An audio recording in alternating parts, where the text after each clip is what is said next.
Well, 82 games, 5 playoff games, a whole bunch of podcasts, but it's all over.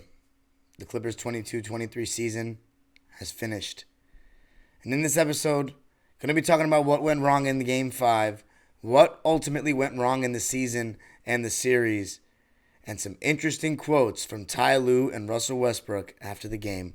Going to be talking about it all on today's Locked On Clippers. You are Locked On Clippers, your daily Los Angeles Clippers podcast, part of the Locked On Podcast Network, your team every day.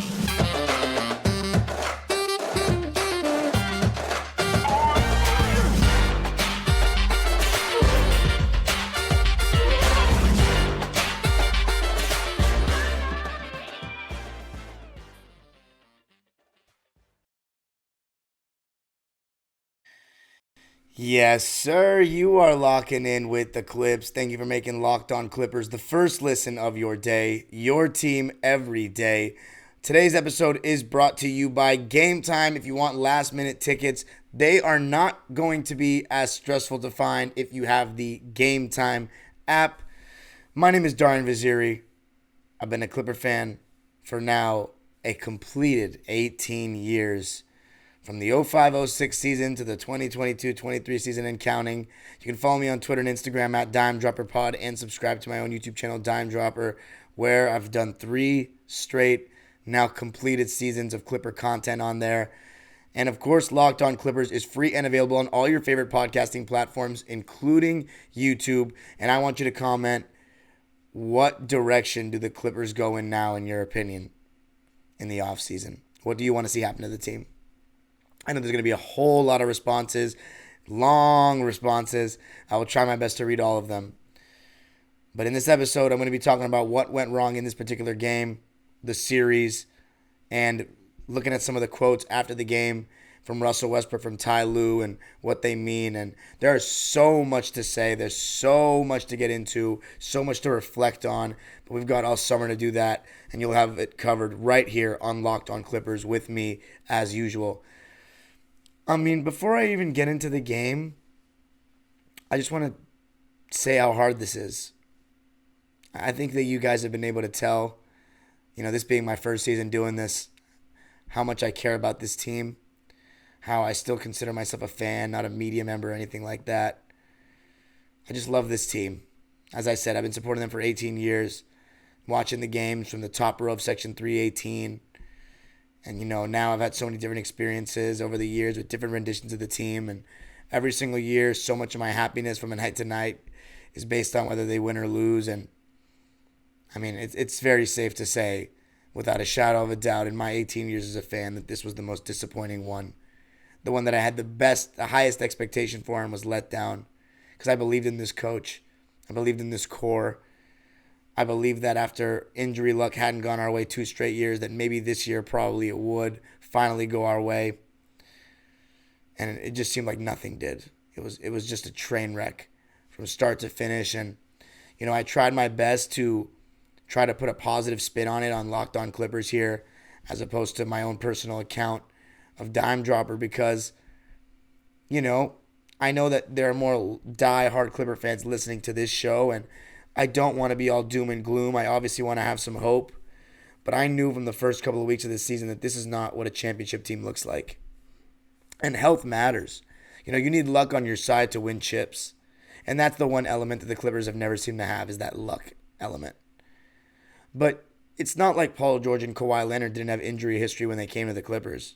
So I want to put that out there as well. It's not just the Clipper luck. But let's get into this game, the last game of the Clippers season, Game 5. And one thing you just can't dispute at all is that this Clipper team left it all out on the floor in the playoffs. Every single game they played hard. And you got a good performance from just about every Clipper that played in the rotation in this game, except for 2 guys in particular for me, Russell Westbrook and Eric Gordon. And Russell Westbrook, I don't think you got a very good second half from Marcus Morris and Bones Highland.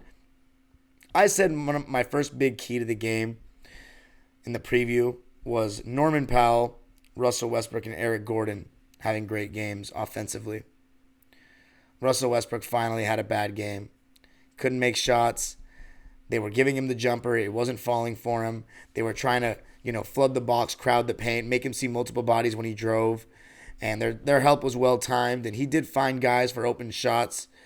But they did a good job of making his life tough, collapsing at the right times. He still had 8 assists, but they went along with 5 turnovers. So Russ, 4 great games, 1 bad game. It is what it is. You knew it was coming. He was still by far the best Clipper in this series. Norman Powell, on the other hand, he came to play. He had the bounce back game that we needed him to have. 27 points on 8 for 17 shooting, 3 for 7 from deep. And mind you, this Clipper team dropped 70 points in the first half. They were up 70-61 at halftime. Bones Hyland, Mason Plumlee, and Terrence Mann, they brought a huge lift off the bench offensively, their tenacity, their defense.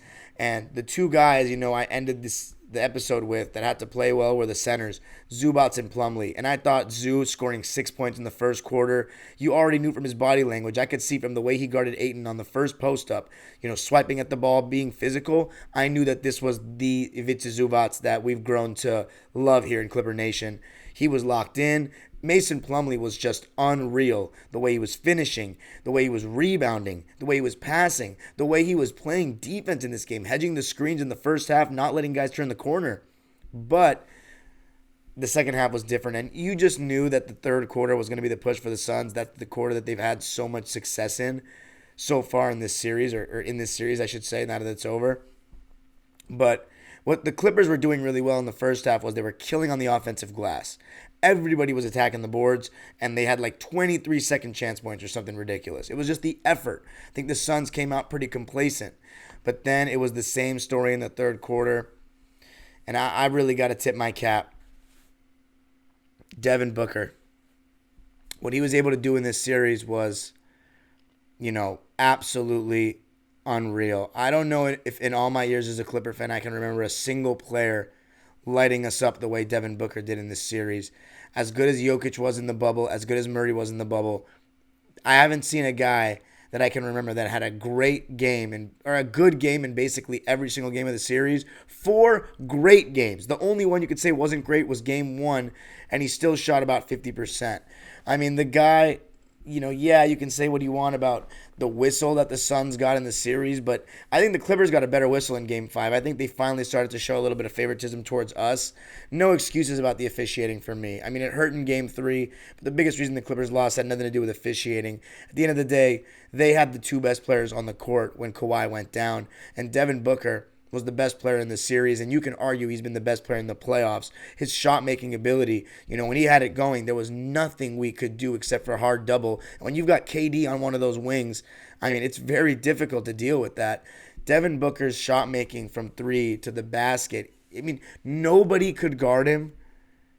And the fact that he just, he made all his open shots. It's just, he didn't have any bad games. And in the third quarter, he turned up.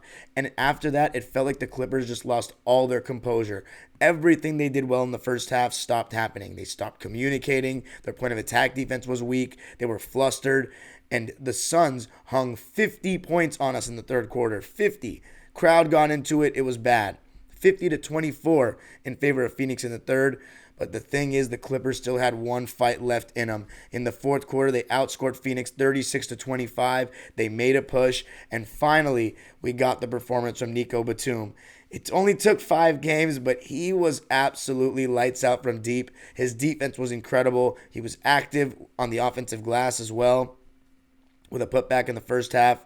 He had 19 points and 6 rebounds to go along with 2 steals on 7 for 10 shooting and 5 for 8 from deep. In this game, the Clippers still didn't have a 45+% shooting game from 3. They shot 13 for 36 from deep. That's 36%. Nico hit 5 of the 13. But Marcus Morris, who actually I thought played decently in the first half, was making some shots, a couple turnarounds over the right shoulder. Played decent defense on some guys, but in the second half, same as normal, he just looked cooked. Bones Hyland was missing shots. We needed some big buckets from him. He was good in the first half, but he went cold. Had 9 points in the game on 4 for 13 shooting and 1 for 4 from deep. But Mason Plumlee, Norman Powell, these guys kept us in it. Nico Batum. and we got the game down to 2. I believe it was 128 to 130. And Russ, he drove to the basket 100 miles per hour and missed a pretty clear-cut look at a layup. Devin Booker came down and hit a mid-range on the other end. And then, I think we had a chance to take the lead with a wide-open 3 for Batum that Russ created. He didn't make it. Norman Powell then lost the ball a couple possessions later, and the Suns took advantage, and that was basically it. I think Russell Westbrook was a little bit out of control in this game. I think that he didn't know when to relax. He tried to shoot himself back in a rhythm, and we saw that in game 1, and this time he didn't have Kawhi there to help him. And his defense wasn't as good as in the first 4 games, in my opinion. He had a bad game. It is what it is. He tried really hard, though. It wasn't for lack of trying, but he had 1 bad game out of 5. Sue him. You know what I'm saying? Like, he was still incredible in this series. As I said, by far the best Clipper player. But we needed basically perfection to win this game, as I said. We got the production from the bigs. We got Norman Powell. We shot the ball pretty well from 3, but not insanely well from 3. I think we needed a little bit better. And then, but we didn't get Russ, and we did not get Eric Gordon, who I thought was just overall a pretty big disappointment in the series. 1 for 4 from the field for him, 3 points. He tried his best on KD, but KD also got in on the act second half. Again, it was another quieter half from Kevin, and then he started going off. And the Suns they proved to have the 2 best players in the series, and it's hard to win playoff series like that. Not everybody can be Dirk in 2011. But, that's actually harsh too, because Dirk outperformed LeBron in that series, so I'm not even going to go that far. But LeBron and Wade were the 2 best players in the series, and they lost. In this case, the Suns are the 2 best players in the series because Kawhi was not playing, and they got the job done. You can argue Russ played better than KD, though, overall in the series, but you can debate that. At the end of the day, it doesn't really matter. It doesn't really matter because they have the 2 best players objectively. I love Westbrook, but he's not better than Durant. And the Clippers just couldn't hang in the end. When they turned up, we just didn't have the offense and nor the defense to really stop those guys. Kawhi going out and not playing really hurt the defense too, but that's it. The Clippers lose 136 to 130, and the series is over in 5 games, quicker than we all expected. Why did the series end quicker than expected? Well, I think all you guys know the answer. We're going to be delving deeper into it coming up. But before I do that, I got to tell you about the Ultimate Pro Basketball GM app. It's the coolest game I've played in a while. I've always thought I would be a decent president of basketball operations, maybe have a say in what the Clippers could do this offseason, but it's really not that easy. There's so much that goes on behind the scenes, and if you've had the same thought and you want to give it a shot, then download the Ultimate Pro Basketball GM app right now. The game allows you to manage every strategic aspect of a franchise, playing through seasons and leading your franchise and fans to glory as you build a historic dynasty. And in the simulation, you're responsible for dealing with challenging personalities, hiring the right coaches and assistants, trading and training players, making draft picks, drafting the next big thing or the next bust, navigating your franchise through free agency, and all that good stuff. Locked On Clippers listeners get a 100% free boost to their franchise when using the promo code LOCKEDON in the game store. So make sure to check it out. To download the game, just visit probasketballgm.com, scan the code, or look it up on the App Store. That's probasketballgm.com. Ultimate Basketball GM. Start your dynasty today. Groceries, school shopping, and getting a little something for yourself? You know you're already doing it, so why not get cash back for it with Ibotta? You can earn cash back on every shopping trip. Ibotta gives you cash back on hundreds of grocery items from produce to personal care to pantry goods. Either link your loyalty account or upload your receipt after you shop and get your cash back. It's that easy. The average Ibotta user earns $120 a year in real cash back. That could cover the cost of an entire shopping trip. Or you could use your cash back to buy that flight you've been eyeing, that game you've been dying to go to, or the fancy dinner you've been craving. Right now, Ibotta is offering our listeners $5 just for trying Ibotta by using the code LOCKED when you register. Just go to the App Store or Google Play Store and download the free Ibotta app and use the code LOCKED. That's IBOTTA in the Google Play or App Store and use code LOCKEDON. Thanks for making Locked On Clippers your first listen every day. Every day is tomorrow on the show. We will go in even more depth about the Clippers season and what went so horribly wrong. So much to get to. But let's continue talking about why the Clippers just lost this series. It's not rocket science. Yet again against the Phoenix Suns, the Clippers lost this series because their stars weren't on the court. Mainly Kawhi Leonard. 1-1 going back to LA. Kawhi's playing like the best player in the series, which is the toughest part to stomach about all this, is he was out playing Booker and KD. And we didn't even get to see him for one home game in front of a Clippers sold-out crowd. We still, 4 years into the experiment, have yet to see Kawhi Leonard play in front of a sold-out Clipper crowd in a playoff game. That's sad for him. That's sad for the fans. I don't think he really cares much, though. I think he's one of those guys that he's okay with playing games without any fans watching. But it sucks for the fans, you know. I haven't gotten to see it. And obviously it was my dream to see Kawhi in big moments when we first got him in big playoff games. And, you know, luck just hasn't been on our side and the health just hasn't been on our side. But the main reason the Clippers lost is because of that. You just can't replace that kind of top-end talent. And in the playoffs, it really all comes down to the stars in the end. The role players got to help. The others, as Shaq calls it, have to be there for them. But it's a stars league. It's a stars game. And in basketball, of all the team sports, the one individual makes such a huge difference. That's why we're so critical about individuals winning or losing as opposed to other sports like soccer or football or even baseball where there's so many guys on the court or on the field or whatever But for basketball, you put Kevin Durant on the Suns, they go from a team that seems like they've hit their ceiling to now a championship contender overnight. You go from the Clippers can win this series with Kawhi to now they got no shot because they don't have Kawhi and Paul George. So it just shows how much one guy in basketball matters. But it was so hard to win the series without Kawhi or to win a game without Kawhi because you needed more than just Westbrook going off. You also needed a closer. And, role players are not consistent. That's why they're role players. Now, you need the most consistent role players you can get, but especially in terms of shooting and three-point shooting and the variance of it in today's game, you're not always going to get good shooting nights. And the Clippers needed pretty great offensive games to outscore this Suns team.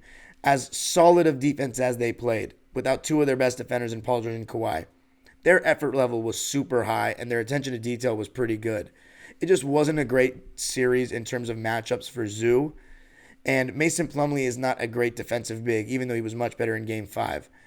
The fact that Norman Powell, Eric Gordon, Russell Westbrook held their own relatively for this series to make the games competitive, even against two of the best scorers in the NBA, just shows how hard they worked.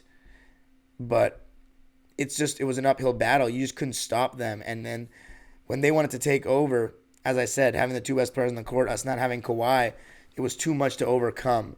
So overall, yes, that's why the Clippers lost the series. I think there's other things you can point to in specific games, but there's no real theme in terms of, you can say some of the role players underachieved, absolutely. But even if they did play their best, the Clippers may be able to extend the series. But are they winning the series without Kawhi and Paul George? I don't think so. It's really tough. It's very tough. But coming up, going to be looking at some of the post-game quotes. We got some interesting ones. Going to be breaking them down. Ty Lue talking about his future next season. Russell Westbrook also talking about his experience as a Clipper. But before I do that, I got to tell you about the Game Time app. If you were thinking about buying tickets to a big event, whether it be sports, music, comedy, theater, well, then you got to check out the Game Time app. With killer deals on last-minute tickets and their best price guarantee, you can stop stressing over the tickets and start getting hyped for the fun you'll actually have at the event. Forget planning months in advance. Game Time has deals on tickets right up to the day of the event. Get exclusive flash deals on tickets for football, basketball, baseball, concerts, comedy, theater, and more. The Game Time guarantee means you'll always get the best price. If you find tickets in the same section and row for less, Game Time will credit you 110% of the difference. Snag the tickets without the stress with Game Time. Just download the Game Time app, create an account, and use the code LOCKEDONNBA for $20 off your first purchase. Terms apply. Again, create an account and redeem the code LOCKEDONNBA for $20 off. Download Game Time today. Last minute tickets, lowest price guaranteed. Nissan's Most Electric Player of the Week is brought to you by the all-new, all-electric 2023 Nissan Ariya. And Nissan's Most Electric Player of the Week, I'm going to go with Norman Powell. I think games 3 and 5 he was so good, so I'm going to go with him. And something about Norm, he's electric. He gets to the rim with such force. He's got those big shoulders that when he gets to his right, puts his shoulder into you, you're done. Brilliantly fierce, just like the Nissan Aria. And the thing about the Nissan Aria is it delivers on duality, a combination of fierceness and elegance, beautiful and strong, just like Norman Powell, who would have won the Sixth Man of the Year if not for an injury, in my opinion. But it's the perfect SUV crossover. The 2023 Nissan Aria packs pin you to your seat power and premium intelligence all in one EV. The all-new, all-electric 2023 Nissan Aria, the EV for people who love to drive. Shop now at nissanusa.com. All right, let's take a look before we get into some of these quotes at the box score for the Clips. 17 offensive rebounds to 11 for the Suns. And by the way, Suns got a good amount of them in the second half. Felt like they really woke up, and everything just went wrong for the Clippers in stretches of this game, particularly in that third quarter. But a 9-man rotation, again, no Robert Covington. We did not see the Clippers go small. We did see them try to switch everything, though, with Mason Plumlee switching on to guys and actually holding his own weirdly. But we did not go see a small Clipper team. And obviously, without Kawhi Leonard and Paul George, Ty Lue said he was not as willing to do that throughout the course of the season. But we did have Robert Covington. But it was very clear throughout this season that Ty Lue wasn't very high on him. And I talked about the whole tug of war between him and the front office. And yeah, let's just leave it at the fact that Ty Lue did not see the value in Robert Covington as much as maybe some people in the front office did. Let's leave it at that. Bones Highland had 15 minutes in the game. He had 9 points on 4 for 13 shooting and 1 for 4 from deep. Thought he was good in the first half, but second half, we just needed him to make more shots. Terrence Mann, we saw him only play 27 minutes, so we did not get the 35-plus minute game that I wanted from him. He was plus 11, though, the best of any Clippers. Shocking. Was playing tough defense, getting into guys. 10 points, 5 rebounds on 4 for 9 shooting and 2 for 6 from deep. He had a couple of good looks at 3 that you wish he could have made, but he did hit a big one later in the fourth quarter. Mason Plumlee, I thought he was phenomenal. 20 and 10. 20 and 10. 7 offensive rebounds and 6 for 7 from the field. 8 for 9 from the line in just 24 minutes of play. I mean, the guy was just stellar. Just absolutely stellar. Marcus Morris, 12 points, 5 boards on 5 for 11 shooting. 1 for 4 from deep. Ivica Zubac, I thought he had a pretty solid performance as well. Obviously, in the second half, we went for more of a Mason Plumlee approach. But Ivica Zubac, 16 points and 10 rebounds. So both of our centers got double-doubles in their last games of the season. You love to see that. Eric Gordon only played 21 minutes, 3 points on 1 for 4 shooting, as I said earlier. And Russell Westbrook, 14 points, 8 rebounds, 8 assists, 5 turnovers, 3 for 18 from the field, though. 1 for 6 from deep in 39 minutes. Just a tough shooting night for Russ. And then Nico Batum, 19 and 6 on 7 for 10 shooting and 5 for 8 from deep. Devin Booker, man. 31 for Kevin Durant on 10 for 19 shooting. But Booker, 47 points and 10 assists to go along with 8 rebounds on 19 for 27 from the field and 4 for 7 from deep. We actually kept Torrey Craig in check. Only 17 minutes played for him. But Devin Booker just not having one bad game was insane. Just 4 great games. I mean, 19 for 27 is crazy. And the shots that he takes, he makes tough shots. And for the people that think that, he's only doing it because Kevin Durant is playing with him, we switched Russell Westbrook, who was our best defender in this series, on to Booker in this game and in the last game because, that was a sign of respect because he was torching the Clippers. But you got to just, as I said, you got to tip your cap to him. But some interesting quotes after the game. Ty Lue said that he plans on being back to coach the Clippers next season. Now, that's pretty big, considering everything that we've heard about him in the front office and that report earlier in the season that Ty Lue might, walk away this summer. I think that he's saying, he wants a chance again with this group of players, and I think that he's genuinely disappointed with the way that it ended. But I think at the end of the day, it really comes down to what Lawrence Frank and Jerry West and Ballmer have to say about it. Do they want Ty Lue back? That, all depends on if everything we've been hearing this whole season has been true about Lawrence Frank and Ty Lue butting heads. I mean, obviously Richard Jefferson came out and helped kind of confirm what we already kind of knew, that they've had a deferring philosophy on the season. But because Russell Westbrook actually has ended up working out for the Clippers, and Ty Lue said, bringing Russ here really saved our season. As far as making the playoffs and this run we had, hats off to Russ for bringing it every single night. And he also said, the encouraging thing with our team, with Kawhi and PG healthy, we haven't lost a series yet. So it seems like Ty Lue still believes and probably wants just some minor tweaks for this roster, and he wants to run it back. Now, again, it all depends on what the front office really says about it. So those are my thoughts on that. As for what I think of if Ty Lue should come back or not, we have all summer to talk about that. So I'm not going to get into all that in this episode. But as far as Russell Westbrook, he said that he's going to, think about the free agency stuff. But he said, one thing I'll tell you is I love it here. I love the people, the fans who embraced not just me, but my family and close friends. I'm grateful, and I definitely love being here. I'm a player that will make a mistake like anybody else. I'll miss shots like anybody else. I'll turn the ball over like anybody else. But I also do a lot of things that other players can't do. And I've done a lot of things that other players haven't done. He also went on to say he was in a better place mentally the moment he was traded from the Lakers. And he also thanked the fans. And he seemed like he was very emotional talking. I heard the whole thing. Russell Westbrook has been an absolute class act. I was totally wrong about him. He was awesome in this series. It was his best playoff series since 2017. Don't let this this final game distract you from what he was able to accomplish in this series and how much better I think he did make the team, in terms of without Paul George, you needed Kawhi to get some help. And I think Russell Westbrook brought that. I also think he made the vibes better. And in my opinion, you can disagree with this all you want, but in my opinion, he's fun to root for because I know he cares. He's going to be available. He's going to play hard for that jersey and the fan base every single night that he puts on the uniform when it counts. He had his games this season where he was lazy on defense. I will admit he did. I think that the plays every hard thing has been a little exaggerated the last couple of years. But the fact that in the playoffs he gave his all every single game, that meant a lot to me as a fan. So I really thank Westbrook for that. And I do at this point hope to see him back wearing the Clipper uniform next season. That's something I want to ask the chat as well, or the comments. Please let me know what you think. Do you want Russ back next season? I think we'll have a lot of mixed opinions on this, but I do enjoy rooting for him. And if your whole thing is, no, I don't want Russ because I don't think he can win a championship, but I want Kawhi and Paul George back, I think that's a little bit contradictory because, you might have a problem with Russ's game, but he's available. Kawhi Leonard and Paul George, they have their issues with availability.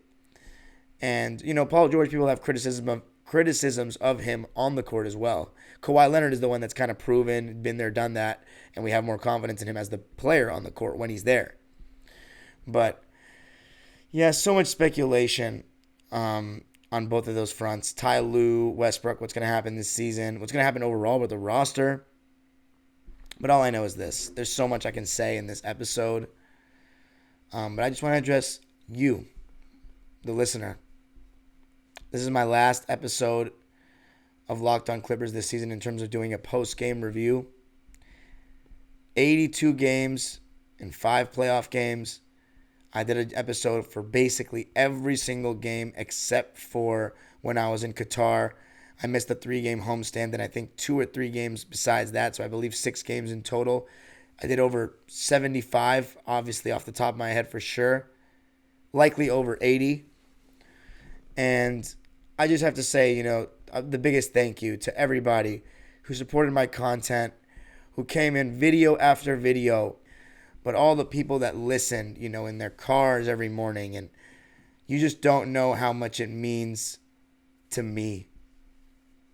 You don't know how much it means to me, a fan who grew up watching the Clippers just like you, has his own story, watching with his family, watching a team win 19 games in a season, win 23 games in a season, with so many empty seats in the crowd, hoping one day that they'd see this team win a championship, and that dream still lives on, and the dream still is, it's unwavering and undying when it comes to my life, of course, that I'll see a championship in my lifetime.